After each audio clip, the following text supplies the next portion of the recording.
जिस चीज का सबसे ज्यादा डर था, अब वही सच्चाई बनकर सामने आ गई है। अहमदाबाद प्लेन क्रैश की शुरुआती रिपोर्ट आ चुकी है और जो बातें अब निकल कर आई हैं वो अंदर तक हिला देती हैं।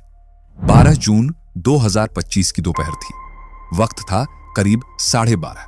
एयर इंडिया की फ्लाइट AI 171 के कैप्टन सुमित सबरवाल और को पायलट क्लिफ कुंडर अहमदाबाद एयरपोर्ट पहुंचते हैं। स्टैंडर्ड प्रोसीजर के मुताबिक दोनों का ब्रीथ एनालाइजर टेस्ट होता है, जिसमें चेक किया जाता है कि कहीं वो किसी अल्कोहल या ड्रग्स के असर में तो नहीं है। रिपोर्ट साफ थी, दोनों पायलट पूरी तरह फिट थे, नशे का कोई नामो निशान नहीं। यहां तक कि उन्होंने फ्लाइट से पहले पर्याप्त आराम भी लिया था, यानी एकदम प्रोफेशनल और तैयार। अब आते हैं टेक्निकल फैक्ट्स पर। उस दिन प्लेन में कुल 54,200 किलोग्राम फ्यूल था। टोटल वजन था 2,34,000 किलोग्राम, जो कि मैक्सिमम अलाउड लिमिट 2,81,883 किलो के नीचे ही था। तो वजन भी ठीक, कोई ओवरलोडिंग नहीं थी। अब बात करें मौसम की, तो वो भी एकदम नॉर्मल था। हवा की रफ्तार, विजिबिलिटी, क्लाउड कवर, तापमान और एयर प्रेशर सब कुछ स्टेबल था, यानी कोई भी एक्सटर्नल डिस्टरबेंस नहीं था। जैसे जैसे वक्त बीतता है, पैसेंजर्स एक एक करके फ्लाइट में सवार होते हैं और ठीक 1:16:59 पर पायलट्स ATC से कांटेक्ट करते हैं और इंजन स्टार्ट करने की परमिशन मांगते हैं। ATC की तरफ से जवाब आता है क्लियर फॉर स्टार्टअप। इसके बाद 1:19:12 पर ATC पायलट से पूछता है, क्या आपको टेक ऑफ के लिए रनवे की पूरी लंबाई चाहिए? ये एक बहुत स्टैंडर्ड सवाल होता है जिससे रनवे की प्लानिंग की जाती है और जवाब आता है yes, we need full length. फिर ATC रनवे 23 की फुल लेंथ देने की मंजूरी दे देता है और यहीं से प्लेन रनवे पर धीरे धीरे रोल करता हुआ उस हिस्से की ओर बढ़ता है जहां से टेक ऑफ शुरू होना था। अब अगर आपने वो CCTV फुटेज देखा है तो आपको याद होगा कि प्लेन ने रनवे की आखिरी छोर तक जाकर टेक ऑफ किया था। कोई शॉर्टकट नहीं, कोई जल्दबाजी नहीं, ये सब पहले से प्लान किया गया था, पूरी सावधानी के साथ। लेकिन इसके बावजूद भी बस 32 सेकंड बाद सब कुछ खत्म हो गया। क्या हुआ था उस 34,000 फुट के सपने को, जो टेक ऑफ करते ही जमीन पर बिखर गया? यही जानने के लिए इन्वेस्टिगेशन टीम ने एक एक सेकंड के डेटा को खंगालना शुरू किया और अब उसी की परतें खुल रही हैं। जिस रनवे से ये प्लेन उड़ा था उसका नंबर था रनवे 22। इसकी टोटल लंबाई थी 3,500 मीटर। अब आमतौर पर बोइंग 787 जैसे बड़े और भारी एयरक्राफ्ट को टेक ऑफ के लिए पूरे रनवे की जरूरत नहीं होती। मैक्स टू मैक्स 2,500 मीटर में ये उड़ जाते हैं। लेकिन 12 जून 2025 को इस प्लेन ने पूरा 3,500 मीटर रनवे यूज किया था और ये कोई अननॉर्मल बात नहीं है। कई बार अगर मौसम गर्म हो, एयर डेंसिटी कम हो या एयरक्राफ्ट ज्यादा वजनी हो तो पायलट्स पूरे रनवे का इस्तेमाल करते हैं ताकि स्पीड और लिफ्ट दोनों को ठीक से मैनेज किया जा सके। तो हाँ, इस दिन का टेक ऑफ एकदम प्रॉपर प्रोसीजर के हिसाब से ही हुआ था। 1:38:39 पर फ्लाइट ने टेक ऑफ किया। रनवे के आखिर से हवा में उठते ही महज 3 सेकंड के अंदर कुछ ऐसा हुआ जिसे सुनकर किसी का भी दिल कांप उठेगा। फ्लाइट के दोनों इंजन की फ्यूल सप्लाई अचानक से कट ऑफ हो गई, यानी दोनों इंजन को जो फ्यूल मिल रहा था वो अचानक बंद हो गया। सबसे डरावनी बात यह थी कि दोनों इंजन सिर्फ 1 सेकंड के गैप में बंद हुए, पहले एक फिर तुरंत दूसरा। और प्लेन के ब्लैक बॉक्स में जो रिकॉर्डिंग मिली उसने इस कहानी को और भी रहस्यमय बना दिया। रिकॉर्डिंग में एक पायलट दूसरे से कहता है, तुमने ऐसा क्यों किया? दूसरा जवाब देता है, मैंने कुछ नहीं किया। बस सन्नाटा। किसी को नहीं पता था कि आखिर फ्यूल सप्लाई कट कैसे हो गई। क्या ये टेक्निकल ग्लिच था या कोई और वजह? इन दोनों के बीच जो बातचीत हुई उसमें भी ये क्लियर नहीं हो पाया कि किसने सवाल पूछा और किसने जवाब दिया। मगर जो तय था वो ये कि दोनों इंजन बंद हो चुके थे और वो भी टेक ऑफ के तुरंत बाद। अब जब प्लेन हवा में हो और दोनों इंजन फेल हो जाएं, तो एक बैकअप सिस्टम एक्टिवेट होता है जिसे कहते हैं राइट, यानी राम एयर टरबाइन।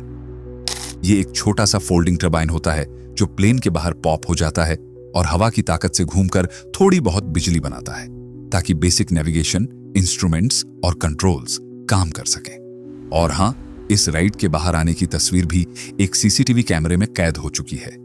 वो छोटा सा टरबाइन जो किसी उम्मीद की तरह प्लेन के नीचे से झांकता नजर आता है। अब सोचिए, जिस वक्त प्लेन हवा में था वो भी दोनों इंजन के बिना, और पायलट्स खुद हैरान थे कि फ्यूल सप्लाई कैसे बंद हो गई।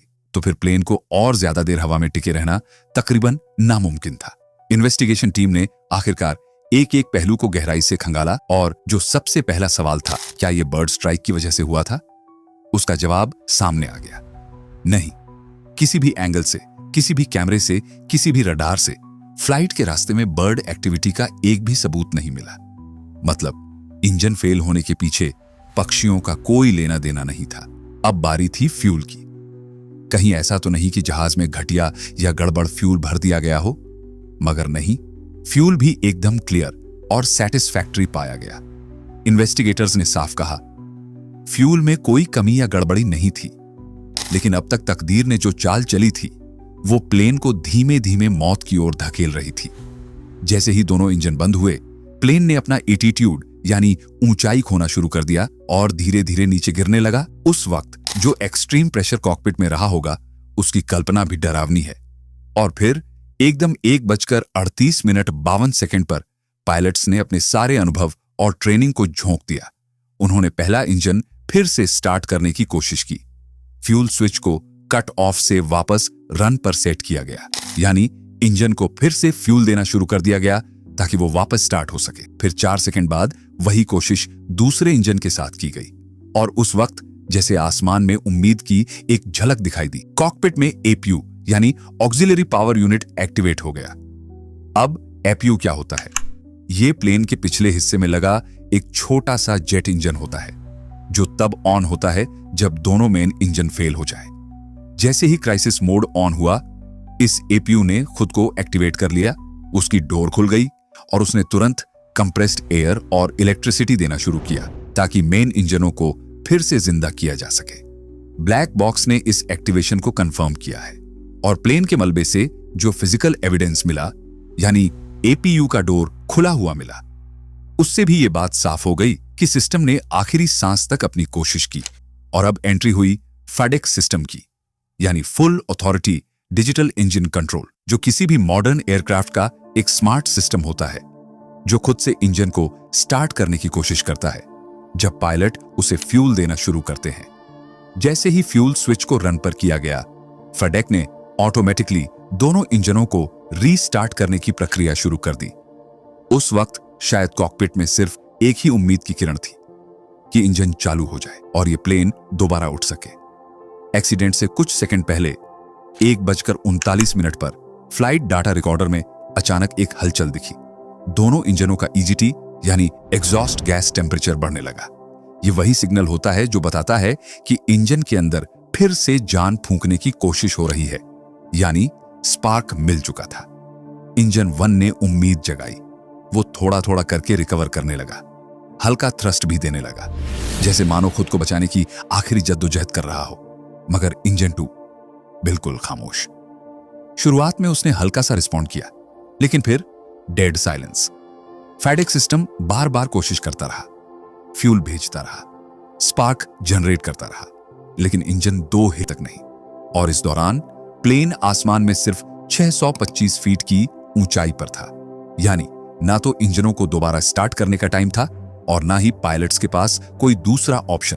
1:39:05 पर आखिरकार पायलट्स ने अपनी आखिरी उम्मीद मेडे कॉल में डाल दी, यानी हम क्रैश होने वाले हैं। एटीसी ने कॉल को रिसीव किया, तुरंत जवाब भी दिया, एयर इंडिया 171, हम आपका मेडी कॉपी करते हैं। मगर प्लेन से कोई आवाज वापस नहीं आई, सन्नाटा। और तभी जैसे ही एटीसी वाले सामने की खिड़की से देखते हैं, दूर एक ब्लैक बॉडी फास्ट अप्रोच करती दिखाई देती है और फिर बूम, आग का एक भयानक गोला जैसे आसमान से नरक उतर आया हो। प्लेन जमीन पर गिर चुका था। इस भयंकर टक्कर ने न सिर्फ आसमान का सीना चीर दिया, बल्कि 260 जिंदगियां भी साथ ले गया। उनमें से सिर्फ एक पैसेंजर जिंदा बचा। 1:39:11 पर प्लेन के ब्लैक बॉक्स की रिकॉर्डिंग भी हमेशा के लिए रुक गई, क्योंकि प्लेन अब मौजूद ही नहीं था। और अब सुनो, यह क्रैश किसी एक बिल्डिंग से टकराकर नहीं रुका था। यह फ्लाइट टकराई थी 5 अलग अलग बिल्डिंग्स से, एक के बाद एक, जैसे डेथ का डोमिनो।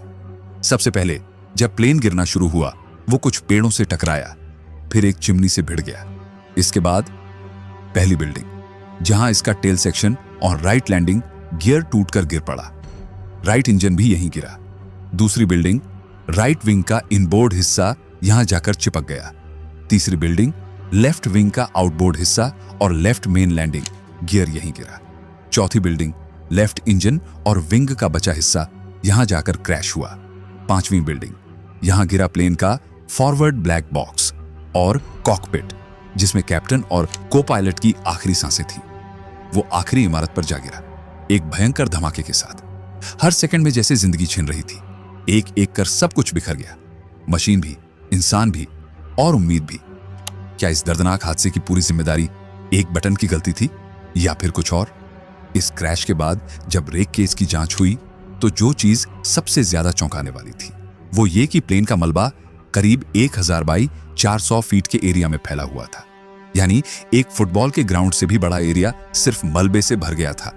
अब इन्वेस्टिगेशन रिपोर्ट में साफ साफ लिखा है कि दोनों इंजनों को फ्यूल सप्लाई देने वाले स्विच, जो कि रन से सीधे कट ऑफ में चले गए थे, वहीं से इस हादसे की शुरुआत हुई।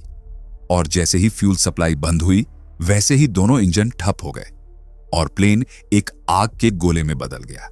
लेकिन अब असली सवाल उठता है, यह स्विच बंद कैसे हुआ? क्या ऐसा बटन सच में इतना सेंसिटिव होता है कि बस एक टच से बंद हो जाए? या फिर क्या पायलट से कोई ऐसी गलती हो सकती है कि दोनों स्विच एक साथ बंद हो जाएं? मतलब क्या यह सिर्फ एक फ्लिकर या हल्के टच की वजह से हुआ, या फिर यह स्विच डिजाइन ही ऐसा है कि अनजाने में भी ऑफ हो सकता है? अब तक की रिपोर्ट में यह तो बता दिया गया कि स्विच बंद हो गया था, लेकिन यह कहीं नहीं बताया गया कि आखिर बंद कैसे हुआ। और इस पर भी सबसे बड़ी बात, रिपोर्ट में Boeing, engine manufacturer, system designer, हर किसी को क्लीन चिट दे दी गई है। यहां तक कि लिखा है, मैन्युफैक्चरर्स को किसी भी तरह की करेक्टिव एक्शन की जरूरत नहीं है। अब तुम खुद सोचो, अगर इस हादसे के लिए ना तो प्लेन में कोई टेक्निकल फॉल्ट था, ना इंजन में, ना सिस्टम में, ना ही फ्यूल क्वालिटी में, तो क्या अब इनडायरेक्टली पूरी उंगली पायलट्स की तरफ घुमा दी गई है? और फिर मीडिया ने भी अपनी जिम्मेदारी से एक कदम आगे बढ़कर आग में घी डाल दिया। बीबीसी ने हेडलाइन चला दी, no force with plane, pilots cut off fuel to engines. अब एक पल के लिए चलो मान भी लें कि पायलट से ही गलती हो गई होगी, कि उन्होंने अनजाने में दोनों फ्यूल स्विच ऑफ कर दिए होंगे। तो भाई चलो एक काम करते हैं, खुद से सोचते हैं, इंडिपेंडेंट माइंड से। पहले इस स्विच को अच्छे से समझते हैं। थ्रॉटल, जो प्लेन का एक्सेलरेटर होता है, वही जिससे आप इंजन का थ्रस्ट बढ़ाते हो, उसके ठीक नीचे होते हैं ये दो फ्यूल स्विच, एक लेफ्ट इंजन का, एक राइट इंजन का। इन स्विचेस पर साफ साफ लिखा होता है रन और कट ऑफ। अब ध्यान देना, ये बटन ऐसे नहीं होते कि बस हल्का सा हाथ लग जाए और मूव हो जाए। इनमें प्रॉपर लॉकिंग मैकेनिज्म होता है। अब सोचो जरा, अगर पायलट्स टेक ऑफ के दौरान रनवे पर स्पीड बूस्ट कर रहे हैं, फोकस पूरा सामने है, कंट्रोल पैनल पर उनकी पूरी बॉडी स्थिर होती है, तो क्या वो दोनों हाथ नीचे ले जाकर एक साथ दोनों फ्यूल स्विचेस को ऑफ करेंगे? तुम ही बताओ, क्या यह मुमकिन लगता है? और वो भी ऐसे वक्त पर जब हर एक सेकंड कीमती होता है, नहीं ना? और यही वजह है कि जवाब अब भी अधूरा है, क्योंकि सवाल अब भी हवा में है। इस कहानी में जो सबसे डरावनी बात है वो ये नहीं कि प्लेन क्रैश हुआ, बल्कि ये कि जो हुआ वो कैसे हुआ। इसका जवाब अब तक किसी के पास नहीं है। और जब हर मैन्युफैक्चरर, हर कंपनी और हर टेक्निकल फॉर्मेट को क्लीन चिट मिल जाती है, तो सवाल वही उठता है, क्या गलती वाकई किसी की थी या अब भी कोई सच छिपाया जा रहा है? मतलब ये समझ लो कि अगर फ्यूल स्विच को कट ऑफ से रन पर किया जाए तो इंजन में फ्यूल फ्लो शुरू हो जाता है, और अगर उसे दोबारा रन से कट ऑफ पर कर दिया जाए तो फ्यूल की सप्लाई पूरी तरह बंद हो जाती है। अब इस स्विच का इस्तेमाल आमतौर पर दो ही सिचुएशंस में होता है, या तो जब प्लेन जमीन पर हो तब इंजन स्टार्ट या शट डाउन करने के लिए, या फिर फ्लाइट के दौरान अगर इंजन में कोई बड़ी दिक्कत आ जाए, जैसे इंजन में आग लगना या इंजन अचानक बंद हो जाना। लेकिन बात यहां खत्म नहीं होती। मिड फ्लाइट अगर पायलट्स को इस स्विच से इंजन को बंद करना भी पड़े तो भी एक बहुत स्ट्रिक्ट और step by step procedure follow करना पड़ता है। बिना जांचे परखे, बिना कंफर्म किए कोई भी पायलट इस स्विच को अचानक ऑफ नहीं करता। अब इन्वेस्टिगेशन रिपोर्ट में जो सबसे ज्यादा चौंकाने वाली बात सामने आई है वो ये है कि जब दोनों इंजन बंद हो गए तब पायलट्स खुद एक दूसरे से पूछ रहे थे, तुमने इंजन क्यों बंद किया? जिस पर जवाब आया, मैंने नहीं किया। अब सोचो, अगर प्लेन चला रहे दोनों पायलट्स को नहीं पता कि फ्यूल स्विच बंद कैसे हुआ, तो फिर इसे मूव किसने किया? और वो भी सिर्फ एक इंजन का नहीं, दोनों इंजन के फ्यूल स्विच महज 1 सेकंड के अंतराल में बंद हुए। इतना कोइंसिडेंस कैसे हो सकता है? और ऐसा भी नहीं है कि ये बटन इतने नाजुक हैं कि हल्के से हाथ लग जाए और मूव हो जाए। इन स्विचेस को एक्सीडेंटली मूव कर पाना लगभग नामुमकिन है। इन स्विच के दोनों तरफ प्रोटेक्शन बार लगे होते हैं ताकि गलती से कोई हाथ भी टकराए तो वो स्विच को छू ना पाए। और तो और इन स्विचेस के अंदर एक स्ट्रॉन्ग स्प्रिंग लॉकिंग मैकेनिज्म होता है जो उन्हें उनकी जगह पर मजबूती से पकड़ कर रखता है। मतलब अगर किसी पायलट को भी इसे चालू या बंद करना हो तो पहले उसे स्विच को ऊपर खींचना पड़ता है, फिर ही वो आगे पीछे मूव किया जा सकता है। तो सवाल वही है, जब पायलट्स ने खुद इसे टच तक नहीं किया, वो गलती से भी बंद नहीं हो सकता, फिर बंद हुआ कैसे? क्या ये कोई टेक्निकल फेलियर था? अब जब रिपोर्ट की डिटेल्स देखी गई, खासकर पेज नंबर 6 पर, तो वहां पर कुछ बेहद जरूरी बातें लिखी हैं। जैसे इस प्लेन पर अब तक जितने भी एयरवर्थीनेस डायरेक्टिव्स लागू होते थे, यानी उड़ान भरने से पहले जो भी मैंडेटरी चेक्स, अपग्रेड्स और रिप्लेसमेंट्स करने होते हैं, वो सभी समय रहते पूरे किए गए थे। जिन पार्ट्स को चेंज करना जरूरी था, वो भी रिपोर्ट के मुताबिक चेंज किए जा चुके थे। तो फिर अगर एयरलाइन ने मेंटेनेंस में कोई लापरवाही नहीं की, मैन्युफैक्चरर की कोई गलती नहीं निकली और ना ही मौसम या बर्ड स्ट्राइक जैसी कोई बाहरी वजह मिली, तो आखिर ये इंजन फेल क्यों हुआ? और ये फ्यूल स्विच अपने आप कैसे ऑफ हो गया? क्या ये सिस्टम फेलियर था या कोई डीप कोडेड सॉफ्टवेयर बग या फिर कुछ और? जवाब शायद अब भी अंधेरे में है, मगर ये तो साफ है कि सवाल अभी खत्म नहीं हुए। लेकिन अब जरा रिपोर्ट का अगला हिस्सा देखो। यहीं पर नीचे एक लाइन में बड़ी खामोशी से लिखा है कि FAA यानी फेडरल एविएशन एडमिनिस्ट्रेशन ने 17 दिसंबर 2018 को एक स्पेशल बुलेटिन जारी किया था। बुलेटिन में साफ लिखा था कि कुछ बोइंग 753 एयरक्राफ्ट्स में फ्यूल कंट्रोल स्विच का लॉकिंग मैकेनिज्म बार बार डिसेंगेज हो रहा है। मतलब स्विच का जो लॉक है वो अचानक से खुल जा रहा है। FAA ने माना कि हाँ, ये एयरवर्दीनेस को लेकर एक चिंता का विषय है, लेकिन फिर भी उन्होंने इसे इतना सीरियस नहीं माना कि इसके लिए कोई एयरवर्दीनेस डायरेक्टिव AD इशू किया जाए। कहा गया इसमें खतरा तो है, लेकिन इतना भी नहीं कि इसे अनसेफ कहा जाए। अब यहीं पर एक ट्विस्ट है। रिपोर्ट के अगले हिस्से में लिखा है कि बोइंग 737 में जिस फ्यूल कंट्रोल स्विच की प्रॉब्लम सामने आई थी, उसी डिजाइन का स्विच कई और बोइंग मॉडल्स में भी यूज होता है, और उनमें से एक है बोइंग 787, वही प्लेन जो अहमदाबाद में क्रैश हुआ। मतलब जिस बोइंग 737 के स्विच में प्रॉब्लम रिपोर्ट हुई थी, उसी डिजाइन का फ्यूल स्विच इस क्रैश हुए बोइंग 7887 में भी लगा हुआ था। अब रिपोर्ट ये कहती है कि एयर इंडिया ने इस फ्लाइट 71 में उस स्विच को चेक नहीं किया। क्यों? क्योंकि FAA ने ही कहा था कि ये सीरियस नहीं है। मतलब क्योंकि रेगुलेटरी बॉडी को नहीं लगा कि ये जरूरी है, इसलिए एयर इंडिया ने भी इसे इग्नोर कर दिया। और आज शायद उसी स्विच की वजह से 260 जिंदगियां चली गईं। हाँ, रिपोर्ट में कहीं ये सीधा नहीं लिखा कि स्विच में ही दिक्कत थी, लेकिन जितने भी टेक्निकल क्लूज सामने आए हैं, सब वहीं इशारा कर रहे हैं कि फॉल्ट इसी स्विच में था। देखो, कोई भी प्लेन एक अकेली गलती से क्रैश नहीं होता। छोटी छोटी मिस्टेक्स, लापरवाहियां, नेग्लिजेंस एक एक करके इकट्ठा होती हैं, और फिर जब एक साथ एक्सपोज होती हैं तो बन जाता है क्रैश का ब्लूप्रिंट। पर जो बात सबसे ज्यादा खटकती है ना, वो ये कि AIB यानी एयरक्राफ्ट इन्वेस्टिगेशन ब्यूरो ने इस स्विच के ऊपर कोई डिटेल में एनालिसिस क्यों नहीं किया। बस 2 लाइन में बात खत्म। और सबसे बड़ी बात, जब ब्लैक बॉक्स से डाटा रिकवर हो चुका है, तो पायलट्स का पूरा कॉकपिट कन्वर्सेशन पब्लिक क्यों नहीं किया गया?